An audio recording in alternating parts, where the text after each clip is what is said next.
Olá pessoal, sejam todas bem-vindas, sejam todos bem-vindos a mais uma nossa videoaula de Filosofia da Biologia. O tema da aula de hoje é a evolução do senso estético.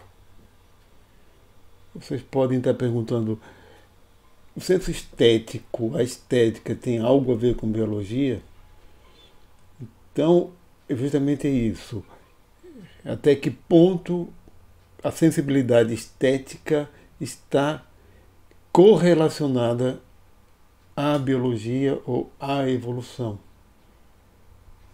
Que nessa imagem que a gente tem aqui é a Caverna das Mãos, na Argentina. Tem pelo menos 9.000 anos essa pintura rupestre. Sim. Perdão, acabei voltando aqui. Então, parem bem para pensar o seguinte: por que a estética é tão importante para nós? Repare bem que ela está em toda parte e sem ela não há vendas, por exemplo. Todo lugar que você vá, existem embalagens, existem tratamentos estéticos, logomarcas. Nós, de fato, compramos pela beleza das coisas também, muito mais do que pela funcionalidade. Porque achamos uma flor bonita e uma raiz feia.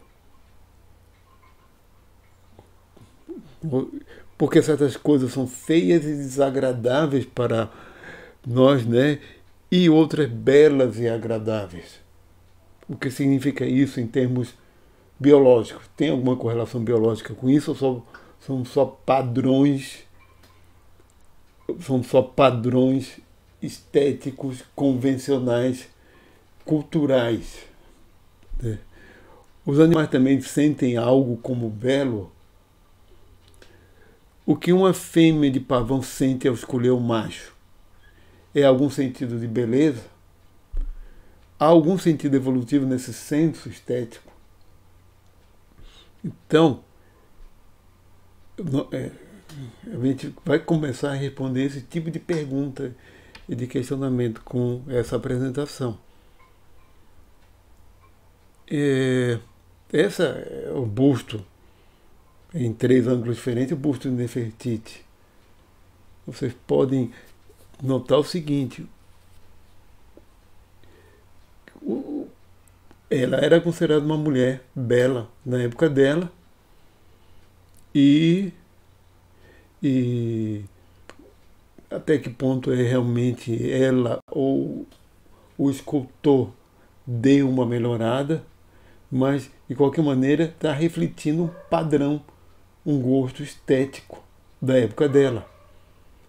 E você pode notar bem os traços. Ela seria, digamos assim, uma modelo hoje em dia também, considerando os traços. Notem bem os traços dela. Agora, eu coloquei isso aqui porque eu estava me lembrando de Yuval Harari. Sobre a questão da masculinidade. No mundo todo, ao longo da história, a masculinidade sempre foi ostentória, da ostentação. Sempre foi no pavão, por exemplo. A masculinidade masculina sempre se quis em diversas culturas, certo? Tanto é que Luís XIV, os trajes de gala dele em 1701, né? E hoje, a única coisa que, como ele mesmo disse, relacionada à masculinidade seria essa espada, que até da cabeça aos pés, há alguns detalhes aqui, porque Ele, por exemplo, dificilmente daria para sorrir porque ele era desdentado, tinha perdido todos os dentes, ele está com cerca de 60 anos, um pouco menos. Ele tinha perdido todos os dentes a partir dos 30 anos por problemas de saúde, problemas dentários, né? E era o homem mais poderoso da época dele. Ali, Yuval Harari confronta com os poderosos, né, da época do livro que ele escreveu. Eu coloquei aí, mantive essa mesma foto, né, que realmente é cinza e preto, né? E essa exuberância acabou sendo algo reservado para o povo, para o carnaval, coisas assim, como aqui os caboclos de lança do maracatu rural de Pernambuco, da zona da Mata Norte, e são pessoas do povo mesmo aqui, né? Aquele com cravo na boca, assim, para fechar o corpo, que isso é associado ao culto, a um culto que tem mistura de índio com africano, que é o culto da Jurema, né? Aqui, aqui são os caretas de triunfo do sertão pernambucano, também com essa exuberância de um pavão, né?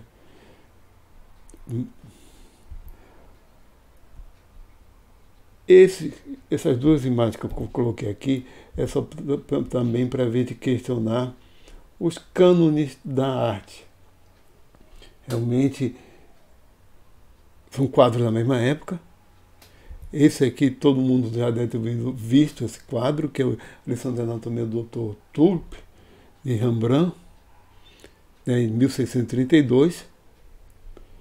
E aqui Lição de Anatomia também, desse pintor, Thomas de Kaiser, né, contemporâneo,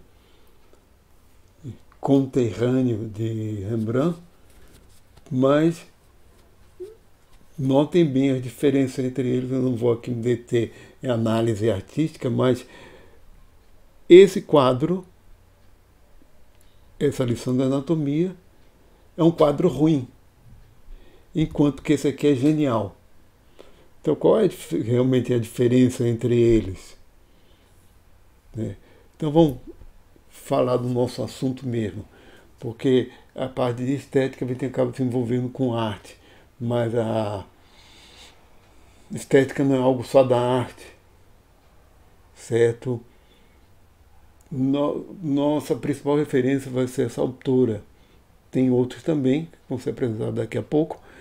Essa autora é Kátia Mandoki, que eu descobri o trabalho dela justamente por causa da biosemiótica, por causa das referências que ela faz à biosemiótica.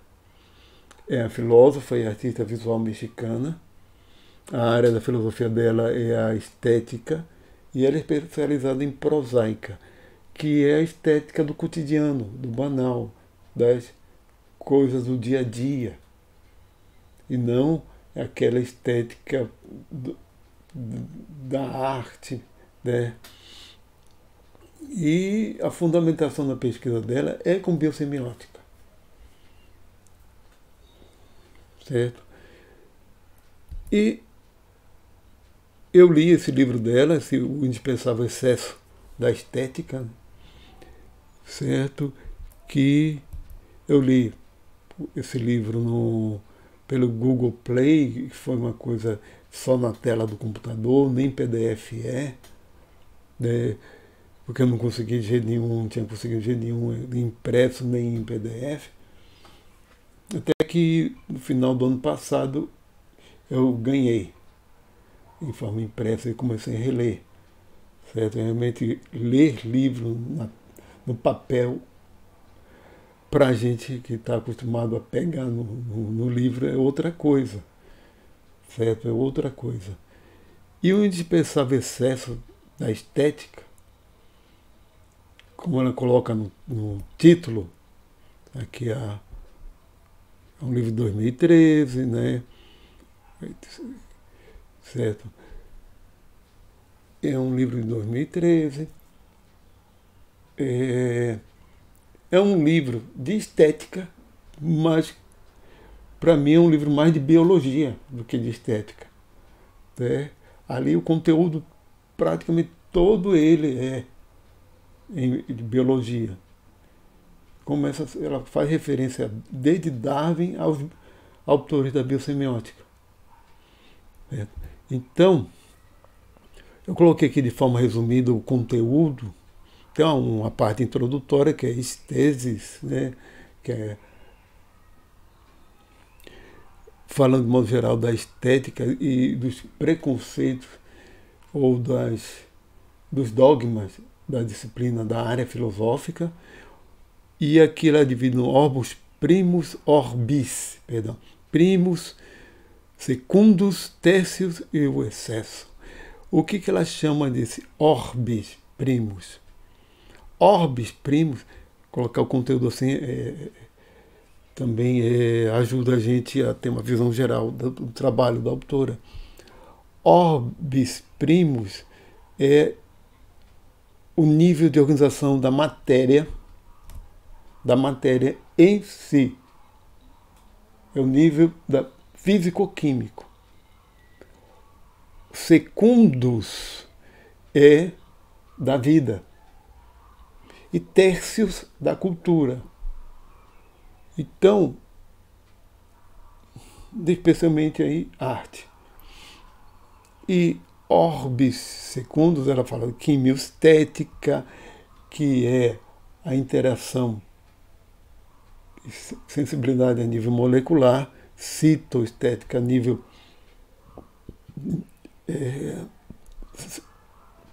celular, fitoestética das plantas, zooestética relacionada aos animais e zoopoética ao comportamento estético animal. No orbis tertius, a questão da cultura em si. O excesso, já entra essa parte que ela fala do excesso, é justamente quando considera que a estética é inevitavelmente algo excessivo, algo a mais, algo que vai além, porque vai além do utilitário, do que é simplesmente útil. Bem, passando, aqui é o que ela considera os dogmas da estética. Como, por exemplo, os 10 dogmas, a cultura se opõe à natureza, certo? Que a cultura é uma coisa, a natureza é outra. O belo é uma coisa, a utilidade é outra. Duas coisas separadas, isso é dogmático. A beleza é um valor puramente espiritual. A contemplação do belo é desinteressada. A estética está colocada nas características dos objetos. É questão dos objetos e não da avaliação deles, não do sujeito. Então é proporção, ordem, ritmo, simetria. Os enigmas da estética se descobrem apenas com a razão filosófica. Os juízos estéticos são imparciais e objetivos. A estética é exclusivamente uma questão cultural. A valorização estética é distanciada. Toda discussão do estético tem que se realizar em nível da arte.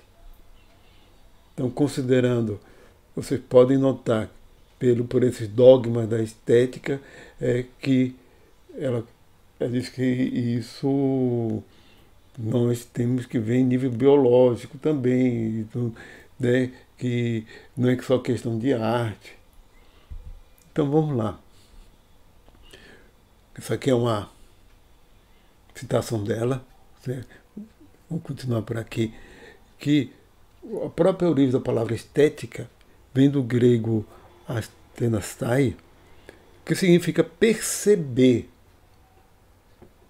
certo? Então é a sensibilidade, é a abertura ao entorno, é senciência. Lembre-se de Catherine Pale. Sentidos em qualquer nível. todo ser vivo apresenta, mesmo os unicelulares. Aliás, todas as células apresentam.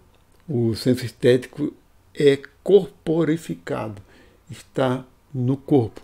A abordagem que Kátia Manduki faz em relação ao senso estético é bastante semelhante ao de Catherine Pale sobre as emoções.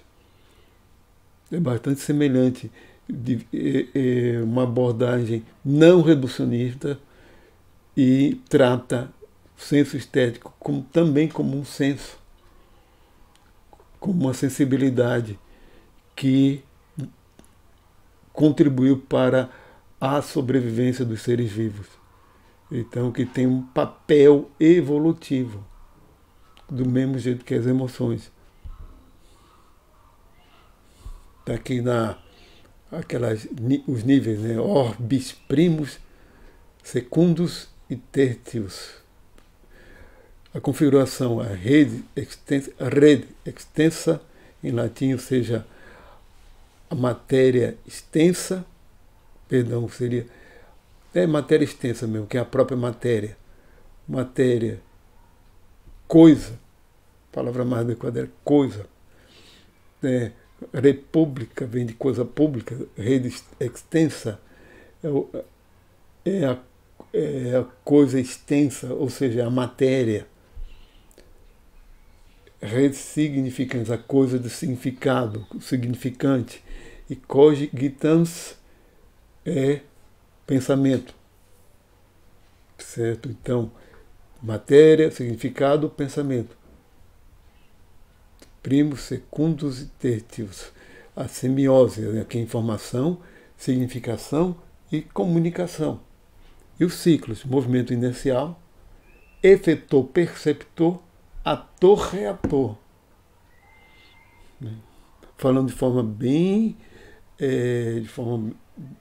fechada ou resumida, essas questões desses orbes dela, de Kátia Manduki.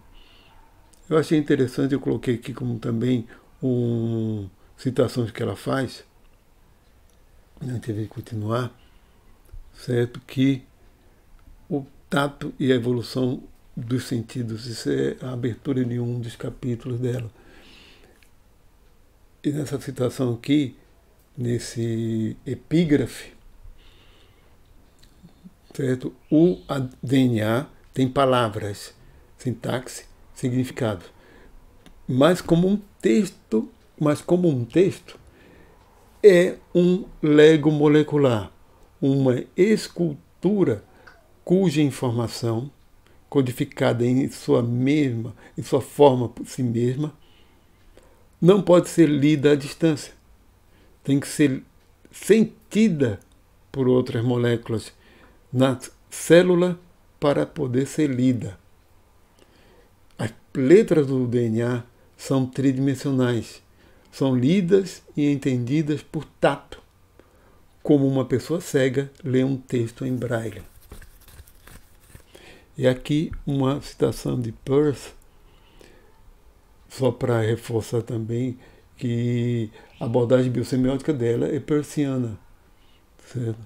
Os símbolos crescem e vem com você, né? Porque a abertura desse capítulo é o signo ergo sum, significa logo sou.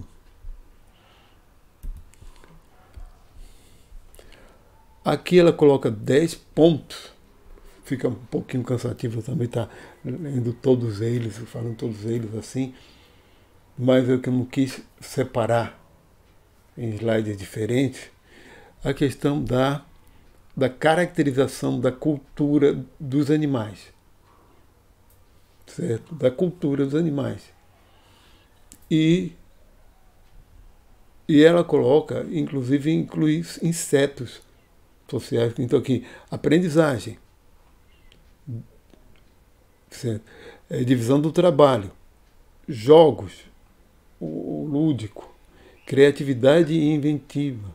Aí cita o caso da macaca japonesa Imo, que foi a primeira a aprender a lavar trigo e batata, caso muito, mas muito conhecido, e que ela aprendeu e as outras acabaram também aprendendo a partir dela.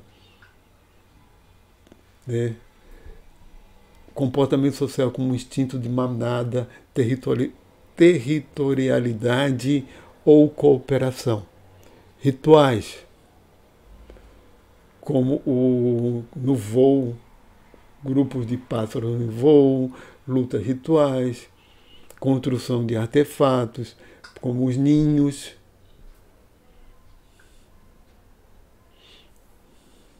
elaboração das represas. Aqui em espanhol aqui ficou um falso cognato. Pastores, ninhos de cupins, teias de aranha, a linguagem, dialetos locais entre aves, código referencial das abelhas, aquele código descrito por von Frisch, de localização de alimentos que as abelhas têm. Imitação, valores como condutas altruístas, golfinho, lobos adotivos, elefantes que cooperam, etc. Então ela cita um monte de exemplos de casos de cultura aqui nessa parte aqui do texto dela. É um resumo dos pontos relacionados. Então, vamos falar algumas críticas que ela agora faz, por exemplo, ao conceito de meme de Richard Dawkins, bem como ao conceito de Kulturgen, que eu não conhecia, depois fui ver, que é um meio equivalente, que é de Edward Osborne Wilson. A crítica que ela faz é o que a gente já abordou, que cultura como tendo unidades mínimas. E isso não funciona. Não funciona. Cultura como unidade mínima, como se uma ideia fosse um vírus que infectasse de cérebro em cérebro, sendo simplesmente copiado e havendo algumas mutações e uma unidade mínima que vai se montando com outras. Afinal de contas, onde é que... Não sei se dá para vocês verem, mas tem um cachorro latindo. Espero que meu microfone não esteja captando tão alto. Ver se ele melhorar isso aí. Então, unidade mínima de cultura, certo? E isso não funciona por vários motivos. A questão é onde é que...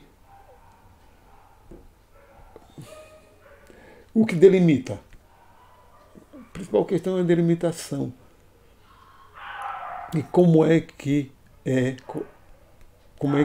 a união de meme com meme para formar estruturas maiores? Como é que... Né, isso é meio complicado. Ela também disse que ocorreu também nos anos 1960, 70, a unidade mínima de sentido. Alguns semióticos, né, tentaram e criaram na semiótica equivalente, que seria o visema, semema, mitema, dos mitos. Isso também realmente seria referente à cultura e a sentido, e isso não dá certo. Agora, isso aqui é uma colocação que eu coloco. É fogo. Nessa hora eu faço essa pergunta. A atomização é um obstáculo epistemológico bachelardiano do século XX, no sentido de Bachelard mesmo, de Gaston Bachelard, obstáculo epistemológico. No livro dele, A Evolução. O livro dele também deu um branco agora, peraí. A formação do espírito científico, porque a gente ficou com a palavra evolução na cabeça.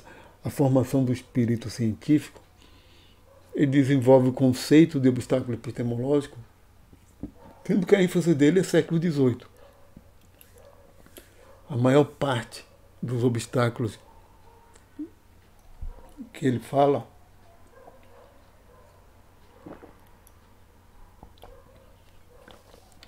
é do século XVIII, alguma coisa do século XIX, certo? Uma abordagem histórica, foi escrito nos anos de 1930, certo? Mas uma coisa característica do século XX foi a atomização, certo? No mundo da física, é o se querer unidades fundamentais de tudo, indivisíveis. Então, na física, a gente tem o quantum, né? Unidade básica, quanta. Na biologia, na herança genética, a gente tem gene. Por isso essa coisa de querer achar o da cultura, que é o meme. Mas na genética a gente tem um gene. Na informação a gente tem bit e bytes. E por aí vai. Se querer essa unidade mínima, indivisível dos fenômenos. Será que tudo tem que ter, e tudo tem mesmo, até está se questionando o conceito tradicional de gene, isso depois do projeto Genoma Humano.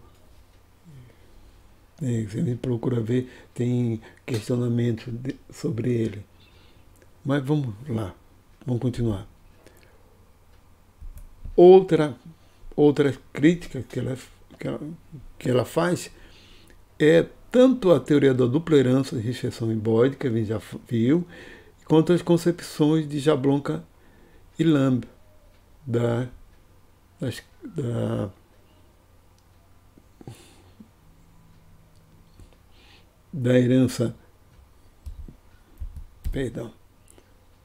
da herança genética, epigenética, comportamental e cultural. A questão dela não é o cerne, não é que ela... A questão dela é que tanto Richardson e Boyd quanto Jablonka e Lamb consideram a cultura humana sem uma interação com o conceito de informação. Ou seja, falta um conceito de semiose, da informação ao símbolo. E nos dois, a gente não viu nada de biosemiose nos dois casos, até quando eu falei sobre eles. A gente não viu nada de semiose, que apresenta lá o símbolo, algo que, com a cultura simbólica, algo que surge, mas falta a semiose, uma conexão, né, com outras formas de comunicação e de informação. Como Kátia Manucci coloca, que é da bactéria ao humano, essa rede significans, da coisa significativa, do significado. Então, como ela colocou que ela tem 4 princípios para para nos guiarmos, para integrar o significado para pensamento, para o símbolo, certo? Como é que é essa passagem de significado para o pensamento simbólico? Como é que se dá essa passagem? Então, ela se ampara no conceito de Abstimmung,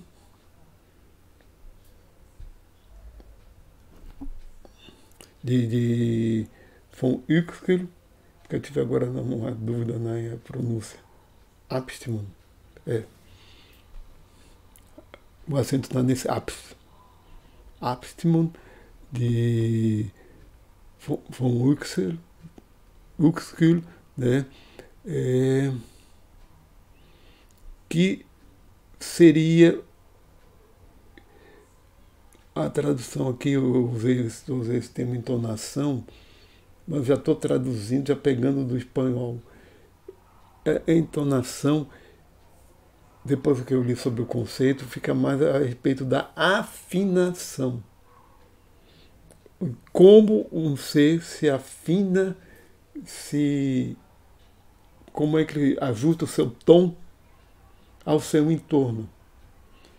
Esse conceito não é o de Umwelt, e sim é como é que é o ajuste, como é que ele se afina, como é que um ser se afina para o seu entorno, junto com os membros da sua espécie.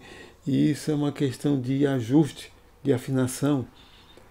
E isso é um dos passos para que o significado, certo, acabe gerando símbolo. É um dos passos para que haja uma comunicação mais ajustada, mais sensível. Mesma coisa, e ela também fala do languaging, né, que é o linguagear de Maturana e Varela, que também é as formas possíveis de comunicação entre os membros de uma espécie, o princípio de coordenação e o princípio de cooperação. E como é que, ou seja, esses quatro princípios aqui, eles agem em conjunto. Então, como é que a estrutura interna de um membro da comunidade são homogeneizados a partir da comunicação entre eles. E isso gera também a homogeneização também do próprio sistema de comunicação. Continuando, certo? Ela coloca agora a tábua dos 10 fatores evolutivos. Tem as orbes de seleção, certo? Os objetos de seleção, partícula, átomo, molécula, gene, cromossomo, etc. De seleção, aí envolve até teorias, textos, hábitos, manias, preconceitos, certo? Dispositivo de seleção que vai de ribossomos, marcas de cromatina, no caso da epigenética, progenitores, mestres, líderes de opinião, editores, mecenas, mecanismo de seleção molecular, aí natural, isso aqui é por briefing, ou seja, por deriva, celular, sexual, condutual, cultural, dispositivo de transmissão, molécula de DNA, gametos, vírus, células, imagens, estelas, pergaminho, edificações, textos, mecanismo de transmissão, mitose, meiose, replicação genética, transmissão epigenética, reconstituição conductual,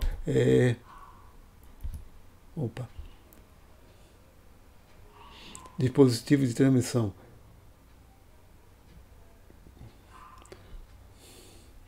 Acabei, peraí. A partir do 7 ali. Objetivo da seleção. Iniciais, entrópico, menor esforço, agora me veio diretos, indiretos, frequência, rareza, frequência estética, política, técnica, geração de variações ou mudanças, mutações, invenções, variações guiadas, hibridização, forças evolutivas, pressões como escassez de recursos, economia de excesso, pressão antecipada, pulsões de instinto de sobrevivência, de reprodução, de domínio, e Marcos Cruces, agora o meu espanhol agora está falhando, desculpa, mas Cruces de atravessar, ou realmente de conexão. Aí, coevolutivos, ou seja, seria os cruzamentos coevolutivos com a genética condutual, aí é de comportamento, genético epigenético, genético cultural, genético cultural, genético epigenético cultural, epigenético comportamental, certo? Então, isso aqui é resumindo o trabalho dela, aqui já vem um outro autor. De forma resumida, ela coloca que o papel básico do senso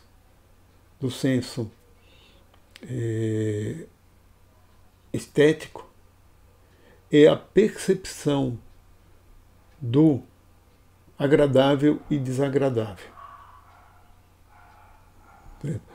Nós percebemos algo como agradável é aquilo que por seleção, pela evolução, pela seleção natural, nos permitiu sobreviver e reproduzir, certo? E o desagradável é aquilo que faz com que a gente ou é algo que não é salutar, ou é algo que compromete nossa sobrevivência, algo que a gente deve fugir, se escapar, né? E é o seguinte, agora tem duas coisas diferentes aí, antes de eu dar continuidade, é que agradável e desagradável não significa certo ou errado. Isso é relacionado aos nossos sentidos por evolução, gerados a partir da evolução. É algo bem diferente do... eu estou colocando isso porque fica bem claro também que as pessoas confundem muito, acham que algo que é agradável é certo. E o desagradável para mim é errado, porque o desagradável para mim pode ser agradável para outra pessoa, como diz respeito, por exemplo, à sexualidade. Sem mais delongas, porque nesse caso, o que me é atraente pode não ser para outra pessoa e vice-versa. Isso não significa que a outra pessoa está errada por estar diferente de mim, certo? Então vamos continuar.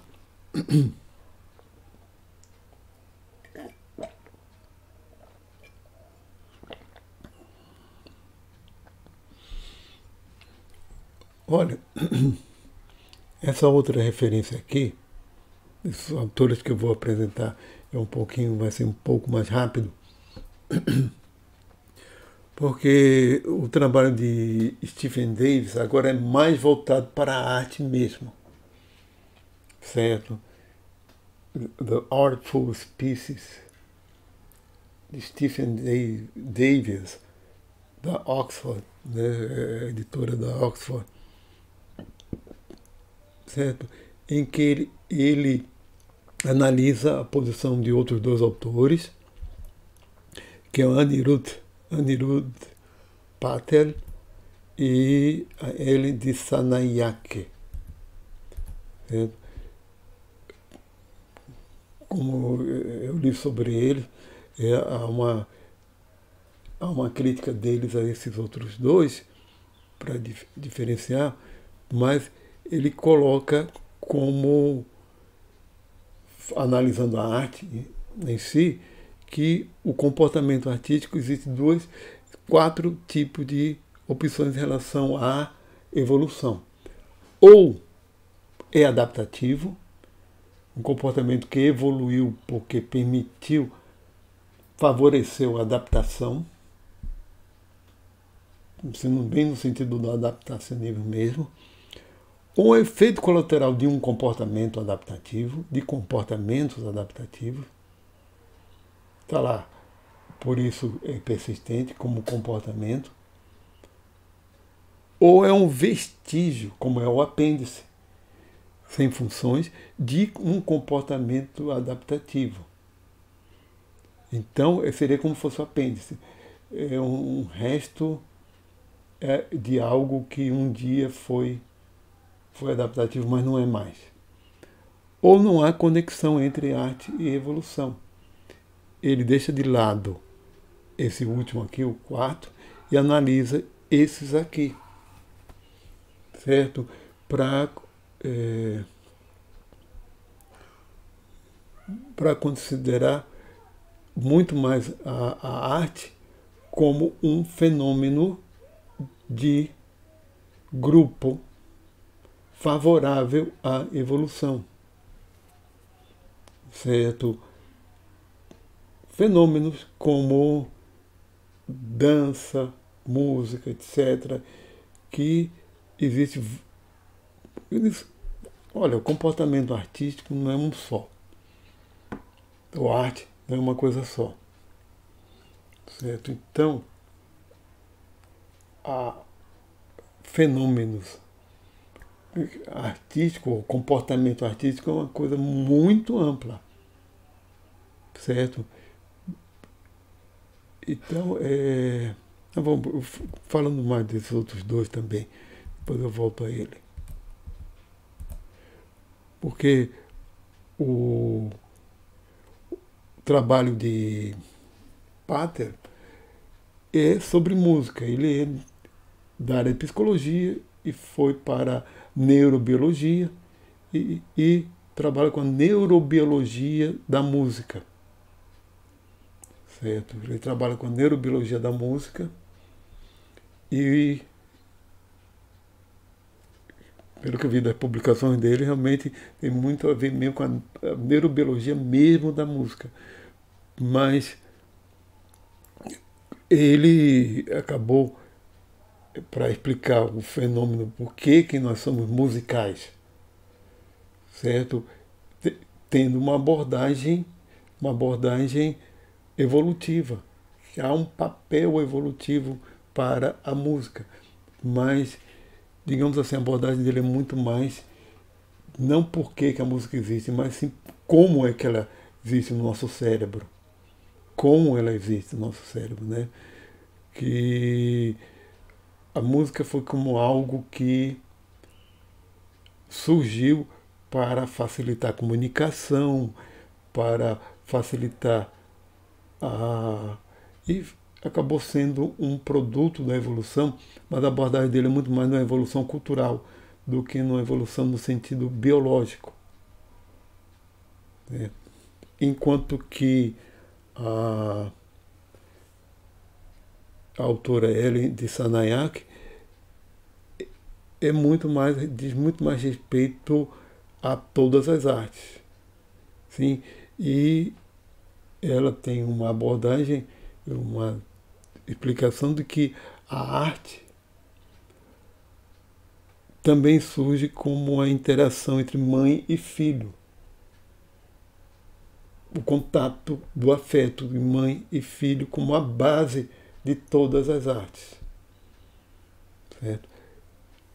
Um outro autor, esse a gente vai se deter um pouquinho mais, no autor que eu coloquei a cauda do pavão, é o Richard Prum, que nós estamos falando agora de arte, então vamos colocar o Richard Prum, que é um biólogo, ele é aqui nesse caso, ele é biólogo, ornitologista,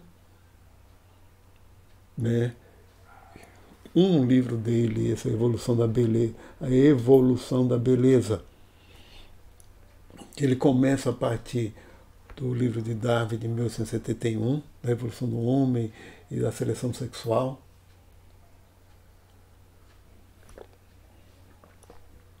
certo? Que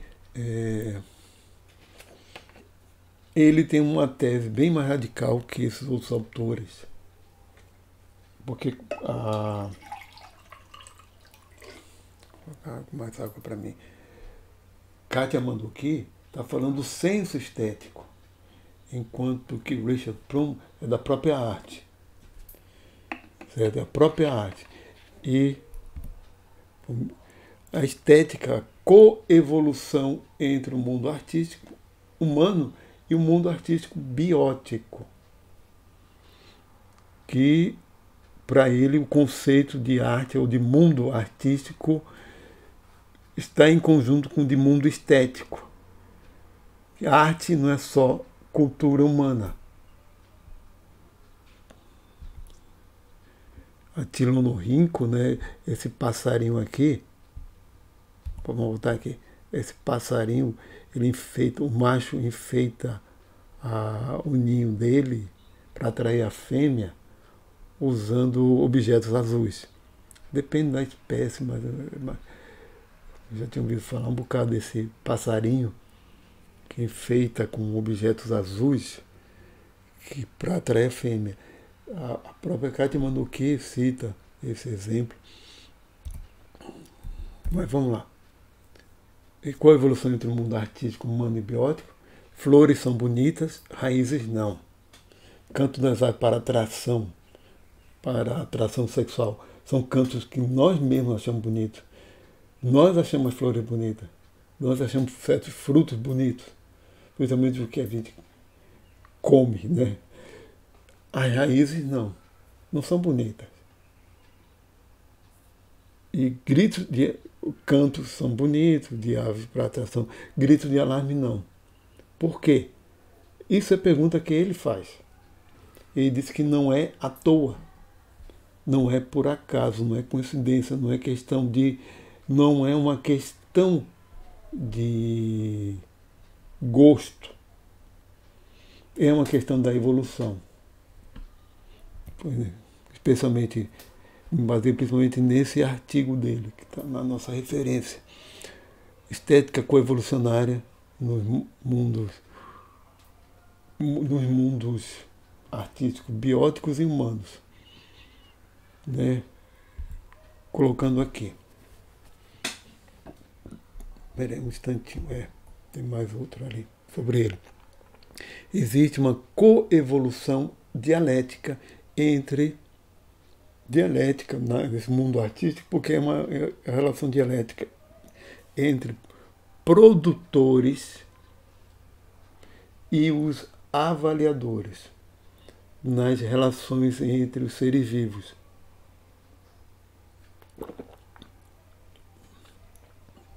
E essa relação não se dá apenas entre animais do mesmo sexo ou entre um macho de uma ave querendo atrair a fêmea da sua espécie. Essa coevolução é entre diversas espécies e entre diversos reinos mesmo, entre as plantas e os animais.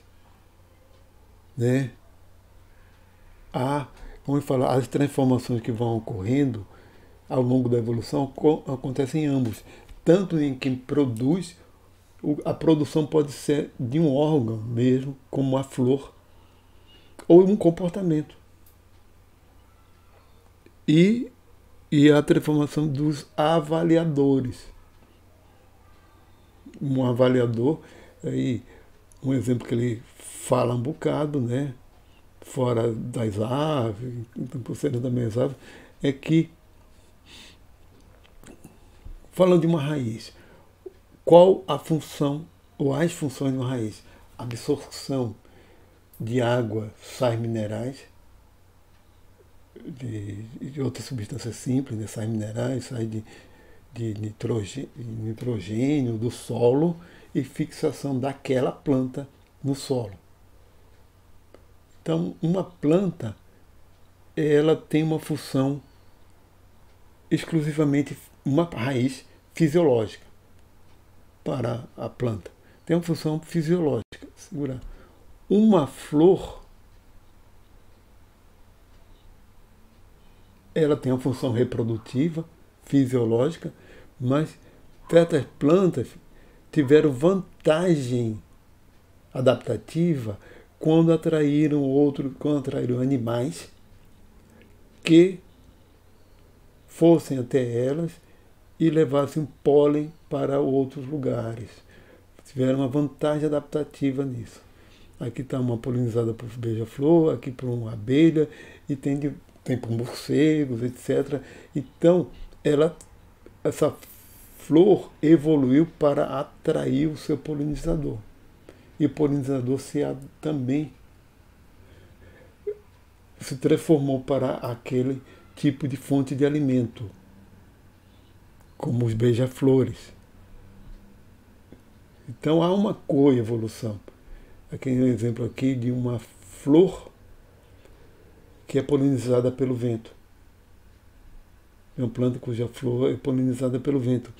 E vocês já podem reparar que essa aqui não é tão bonita quanto essa ou essa. Mesmo para a gente, mesmo para um ser humano que não é um inseto que vai se alimentar do néctar ou um beija-flor. Nós também,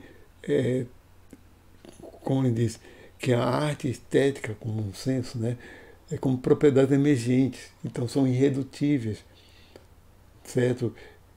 De várias coisas, como a propaganda de comunicação, e tem que mostrar, quem está produzindo tem que mostrar e atrair a comunicação, a avaliação, a escolha e a retroalimentação evolutiva que gera essa coevolução.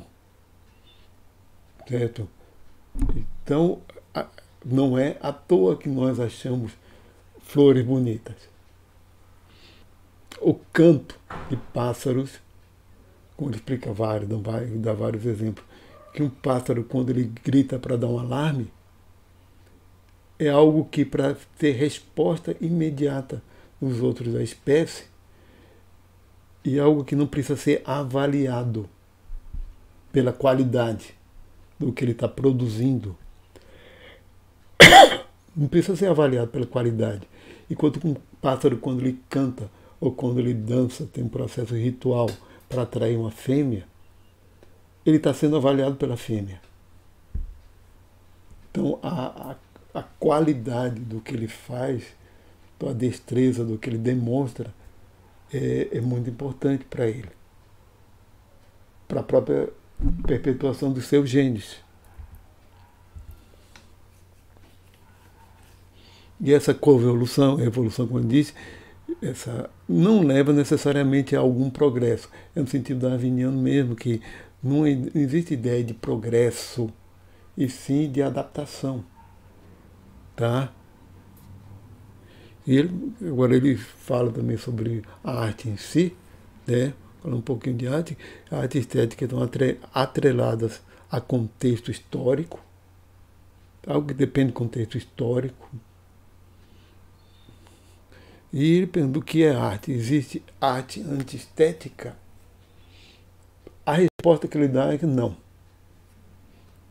Peraí. Pronto. A resposta que ele dá, aqui já são as, não. Não existe arte antiestética, por causa justamente do contexto histórico.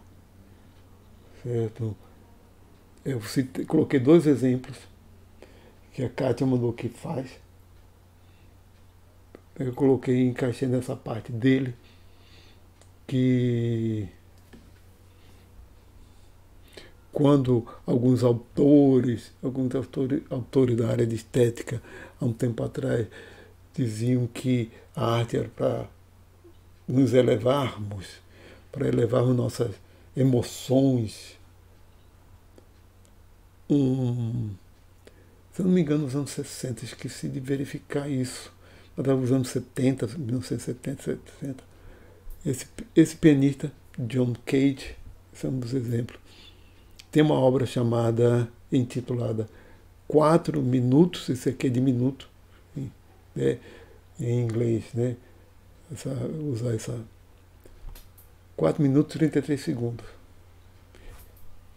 Ele é compositor com obras reconhecidas, é pianista, ele é realmente músico, e ele compôs isso. Mas vocês podem pensar por que ele tem essa obra. Essa obra ou é uma... Ah,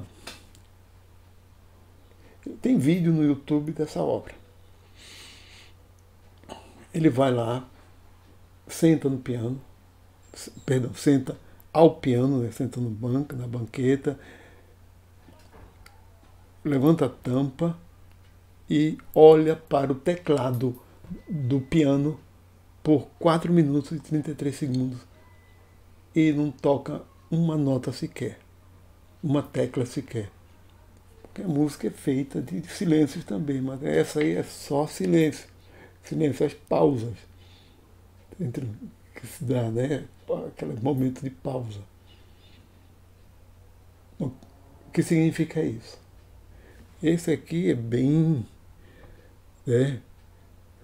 É o Merda da Artista, de Piero Manzoni, de 1961. Esse aqui já foi tão falado. Segundo ele, isso aqui foram 90 latinhas de conteúdo de 30 gramas. Aqui está Artist Shut, merda, contendo, né? Artist Shut, merda do artista. Künstler Scheiße. Você vai tá em francês, inglês, alemão e italiano. Colocou rótulos aqui. Opa! Eu estou lendo aqui os rótulos, né? Conserva ao natural, produzido e enlatado em maio de 1961. Segundo ele, é o seu próprio cocô. É uma crítica pesada. Na época que ele quis fazer uma crítica pesada, forte, ao consumismo. E uma provocação para o mundo da arte. Nos anos 80, isso aí, recentemente foi uma latinha dessa foi leiloada a mais de 250 mil euros, 270 mil euros, por aí. Não me lembro agora o valor. Ele morreu em 1963, ele não chegou a ver o impacto, o trabalho dele. Não chegou a ver. Foi em 1961. Olha assim, 90 latinhas em maio de 61. Só em maio de 61, você imagina como é que ele conseguiu, né, ao longo do mês, mais uma quantidade grande, e o trabalho que ia dar, como é que foi feito todo esse processo. Ele disse que tinha cocô, certo?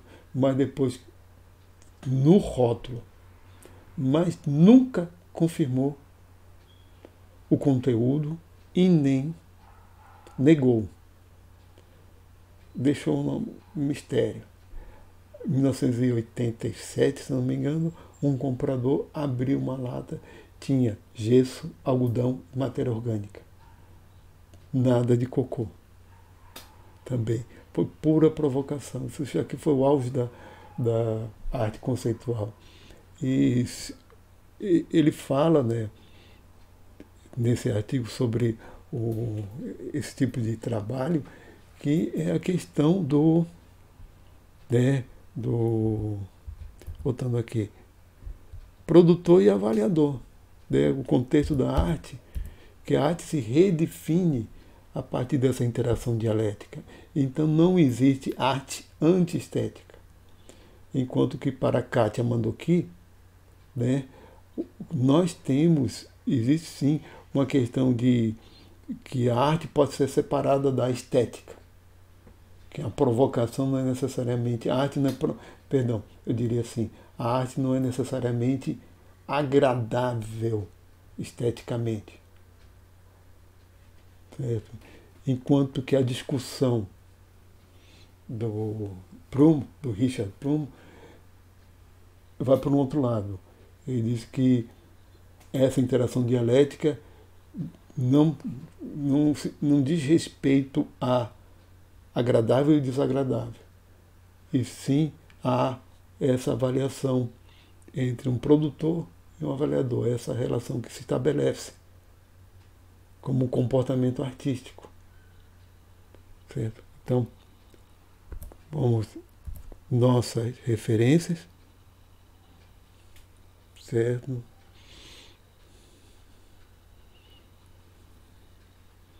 Né? A própria origem do homem é a seleção sexual, de 1971, certo? Olha,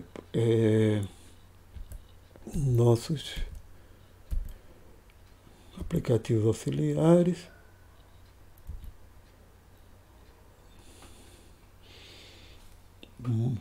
muito obrigado a todas e a todos e até a próxima aula.